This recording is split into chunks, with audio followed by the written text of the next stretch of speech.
Good morning all of you. Welcome to new business class. Today we start our new chapter in business studies. The chapter name is International Business. In the previous class we already discussed that the internal trade or internal business. കഴിഞ്ഞ ക്ലാസ്സിൽ നമ്മൾ internal ട്രേഡിനെ കുറിച്ചും അതിൻ്റെ ക്യാരക്ടറിസ്റ്റിക്സിനെ കുറിച്ചും types of internal ട്രേഡിനെ കുറിച്ചൊക്കെ നമ്മൾ കഴിഞ്ഞിട്ടുള്ള കാര്യമാണ്. Today we discuss about the internal trade or international business. ഇന്നത്തെ ക്ലാസ്സിൽ നമ്മൾ നോക്കാൻ പോകുന്നത് ഇൻ്റർനാഷണൽ ബിസിനസ്സിനെ കുറിച്ചാണ്, അഥവാ അന്താരാഷ്ട്ര കച്ചവടത്തെക്കുറിച്ചാണ് ഇന്നത്തെ ക്ലാസ്സിൽ നമ്മൾ പറയാൻ പോകുന്നത്. നമ്മൾ കഴിഞ്ഞ ക്ലാസ്സിൽ ഇൻറ്റേർണൽ ട്രേഡ് എന്താണെന്നും അതിൻ്റെ ഇമ്പോർട്ടൻസ് എന്താണെന്നും ടൈപ്സ് ഓഫ് ഇൻറ്റേർണൽ ട്രേഡ് ഏതെല്ലാമാണെന്നൊക്കെ നമ്മൾ ഡിസ്കസ് ചെയ്ത് കഴിഞ്ഞ കാര്യമാണ്. Today we discuss about international business. What do you mean by international business? International business can be defined as buying and selling of goods and services between two countries is called external trade or international trade. International trade is also called external trade. External trade means international movement of goods and services, capital, personal technology and intellectual property like patent, trademark, etc. International trade അഥവാ external trade എന്ന് പറഞ്ഞാൽ വിവിധ രാജ്യങ്ങൾ തമ്മിൽ സാധനങ്ങളും സേവനങ്ങളും കൈമാറ്റം ചെയ്യുകയും കച്ചവടം ചെയ്യുകയും ചെയ്യുന്നതിനെയാണ് ഇൻ്റർനാഷണൽ ട്രേഡ് എന്ന് പറയുന്നത്. നമ്മൾ കഴിഞ്ഞ ക്ലാസ്സിൽ ഇൻറ്റേർണൽ ട്രേഡിനെ കുറിച്ച് പഠിച്ചിട്ടുണ്ടായിരുന്നു. എന്താണ് ഇൻറ്റേർണൽ ട്രേഡ് എന്ന് പറഞ്ഞാൽ? Internal trade means buying and selling of goods and services within the boundary of A country. ഒരു രാജ്യത്തിനകത്ത് വെച്ച് നടക്കുന്ന കച്ചവടത്തിനാണ് എന്ത് പറയാം? ഇൻറ്റേർണൽ ട്രേഡ് എന്ന് പറയാം. ഇൻ്റർനാഷണൽ ട്രേഡ് എന്ന് പറഞ്ഞാലോ buying and selling of goods and services between Nations. വിവിധ രാജ്യങ്ങൾ തമ്മിൽ സാധനങ്ങളും സേവനങ്ങളും കച്ചവടം വാങ്ങുകയും വിൽക്കുകയും ചെയ്യുന്നതിനെയാണ് ഇൻ്റർനാഷണൽ ട്രേഡ് എന്ന് പറയാം. Then reasons for international business. എന്തുകൊണ്ടാണ് ഇൻ്റർനാഷണൽ ബിസിനസ് ആവശ്യമായിട്ട് വരുന്നത്? ഇൻ്റർനാഷണൽ ട്രേഡ് പ്രധാനമായിട്ടും 3 കാരണങ്ങൾ കൊണ്ടാണ് ഇൻ്റർനാഷണൽ ട്രേഡ് നമുക്ക് ആവശ്യമായിട്ട് വരുന്നത്. First one, because of unequal distribution of natural resources.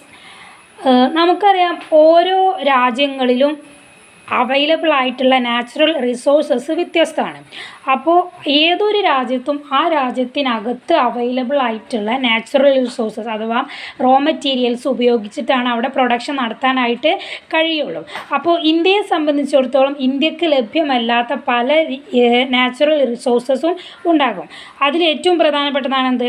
Oil. അപ്പോൾ ഇന്ത്യ പ്രധാനമായിട്ട് ഇമ്പോർട്ട് ചെയ്യുന്ന ഒരു ഐറ്റമാണ് ഏത്? Crude oil.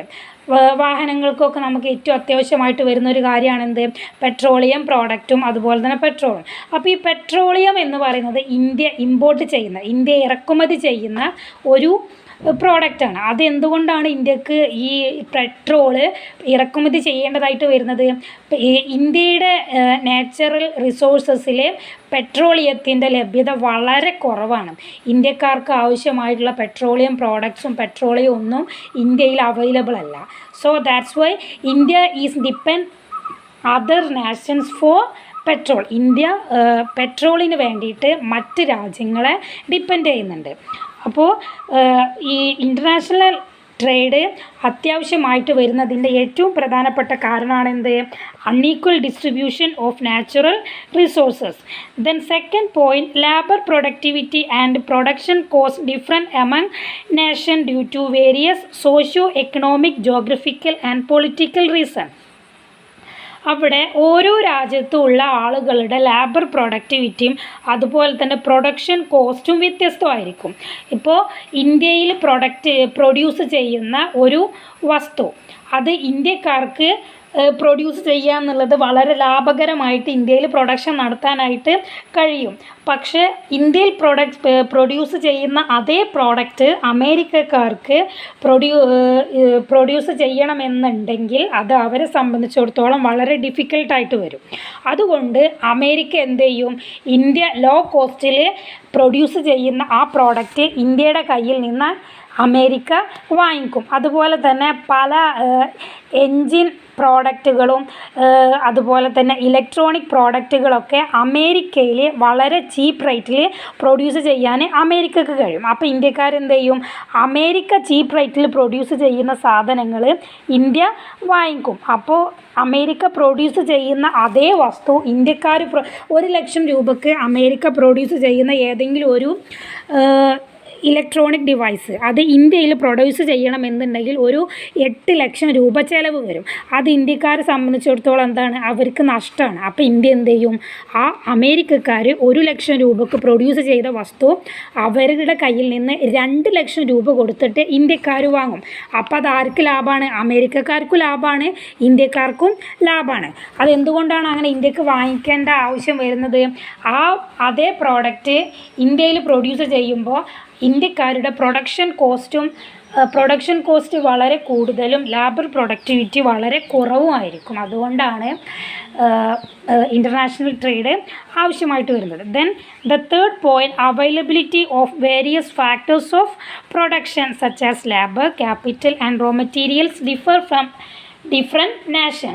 ഓരോ രാജ്യത്തും അവൈലബിൾ ആയിട്ടുള്ള ഫാക്ടേഴ്സ് ഓഫ് പ്രൊഡക്ഷനും വ്യത്യസ്ത അളവുകളായിരിക്കും. അതുകൊണ്ട് തന്നെ വിവിധ രാജ്യങ്ങൾ ഈ ഫാക്ടേഴ്സ് ഓഫ് പ്രൊഡക്ഷന് വേണ്ടിയിട്ട് മറ്റ് രാജ്യങ്ങൾ ഡിപ്പെൻഡ് ചെയ്യും. ഇപ്പോൾ ഇന്ത്യയിൽ ലേബേഴ്സ് ഒരുപാട് കൂടുതലുണ്ടാവും. പക്ഷേ മറ്റൊരു രാജ്യത്തെ സംബന്ധിച്ചിടത്തോളം, ഏതെങ്കിലും ചൈന, ബ്രിട്ടൻ, ഏതെങ്കിലും ഒരു രാജ്യത്തെ സംബന്ധിച്ചിടത്തോളം അവിടെ ലേബേഴ്സ് മാൻ പവർ കുറവായിരിക്കും. അപ്പോൾ അവരെന്ത് ചെയ്യും, ഇന്ത്യയിൽ നിന്ന് ലേബേഴ്സിനെ ഡിമാൻഡ് ചെയ്യും. അപ്പോൾ ഇന്ത്യക്കാരായിട്ടുള്ള കുറേ ആളുകൾ മറ്റ് വിദേശ രാജ്യങ്ങളിൽ പോയിട്ട് ജോലി ചെയ്യും. അതെന്താണ്, ലേബേഴ്സിൻ്റെ ഇൻ്റർനാഷണൽ മൂവ്മെൻറ്റാണ്. അതുപോലെ തന്നെ ക്യാപിറ്റൽ, ഇന്ത്യക്കാരുടെ കയ്യിൽ പണം കുറവാണെങ്കിൽ അവരെന്ത് ചെയ്യും, മറ്റ് രാജ്യങ്ങളിൽ നിന്ന് ലോൺ എടുക്കും. അതെന്താണ്, ക്യാപിറ്റലിൻ്റെ മൂവ്മെൻറ്റാണ്. അതുപോലെ തന്നെ റോ മെറ്റീരിയൽസ്, പല അസംസ്കൃത വസ്തുക്കളും ഇന്ത്യയിൽ നിന്ന് എക്സ്പോർട്ട് ചെയ്യുന്നതുണ്ടാകാം, ഇന്ത്യയിലേക്ക് ഇമ്പോർട്ട് ചെയ്യുന്നതുണ്ടാകും. ഇതൊക്കെ ഇൻ്റർനാഷണൽ ട്രേഡ് ആവശ്യമായിട്ട് വരുന്ന സിറ്റുവേഷൻസാണ്. അപ്പോൾ ഇൻ്റർനാഷണൽ ട്രേഡ് ആവശ്യമായി വരാൻ 3 കാരണങ്ങളാണത്. 3 റീസൺസ് കൊണ്ടാണ് ഇൻ്റർനാഷണൽ ട്രേഡ് നമുക്ക് ആവശ്യമായി വരുന്നത്. First one, unequal distribution of natural resources. Second one, labor productivity and production costs are different among nations. Third point, availability of various factors of productions are different among nations.